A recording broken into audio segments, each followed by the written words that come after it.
This elephant has been sedated so veterinarians can test it for the human strain of TB. TB is a disease that can affect animals and as well as humans. And this has been a recent discovery of finding TB in elephants. It's a foreign disease to them, and so we're not sure what the impact is going to be on elephants, but of course it's one more threat for their conservation. We collect a blood sample, and that'll be analyzed in the labs, and that looks for an immune response to TB within the animal.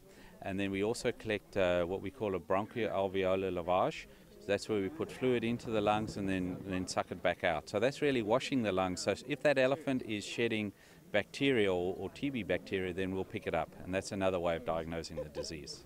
Scientists say it would be a near impossible task to test all 15,000 or so elephants that roam the Kruger National Park. And right now, the focus is on the southern part of the park, where the TB-infected elephant was found 2 years ago. We believe that the elephants that are in the southern part of the park may have a greater risk of exposure to human TB from visitors or possibly even staff. So our goal is to test a number of elephants here in the southern part of the park, somewhere hopefully between 50 and 70 animals. Elephants are very much exploring their environment with their trunk, and they could have inhaled the bacteria from contaminated material rather than through direct contact. TB in elephants is an emerging disease which has been documented in captive elephants in zoos around the world, as well as wild elephants in India.